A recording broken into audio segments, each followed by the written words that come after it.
జేసీకి family pack కావాలి. జేసీ దివాకర్ రెడ్డి, జేసీ ప్రభాకర్ రెడ్డి, జేసీ అస్మిత్ రెడ్డి, జేసీ పవన్ కుమార్ రెడ్డి, ఇట్లా వీళ్ళందరికీ కావాలి. కాకపోతే క్రిందసారి చంద్రబాబు గారు నలుగురికి కూడా ఇచ్చారు, కానీ నలుగురు ఓటమి పాలయ్యారు. దాని ఇంపాక్ట్ అనంతపురం జిల్లాలో తెలుగుదేశం పార్టీ భారీ దెబ్బ తగిలింది. ఇప్పుడు పవన్ కుమార్ రెడ్డికి ఇవ్వనంటూ అస్మిత్ రెడ్డి ప్రభాకర్ రెడ్డి గారి అబ్బాయికి అనౌన్స్ చేశాడు. అయితే మా అబ్బాయికి కాకుండా ఆయన అడిగితే ఇస్తాను అంటూ ఓ పక్కన జేసీ ప్రభాకర్ రెడ్డి చెప్తున్నాడు, పవన్కి ఇచ్చేస్తాను.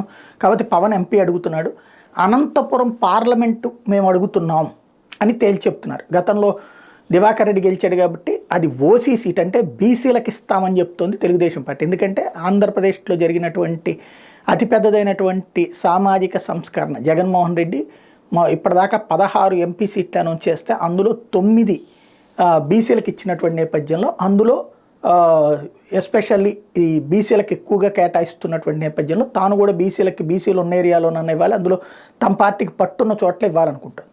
అందుకు అనంతపురం హిందూపురాలు బీసీలకు ఇవ్వాలనుకుంటుంది. అయితే ఇప్పుడు తాజాగా బీసీకి సంబంధించినటువంటి ఇది బీసీల సీటు కాదు, అది ఓసీల సీట్ అంటూ జేసీ ప్రభాకర్ రెడ్డి చెప్పడం. రెండవది, అక్కడ ఫ్యామిలీకి ఒక్కటే అన్నమాట, మాతో ఏం చెప్పలేదు, కాబట్టి ఎంపీ కూడా మాకు ఇస్తారని ప్రకటించడం అన్నటువంటిది.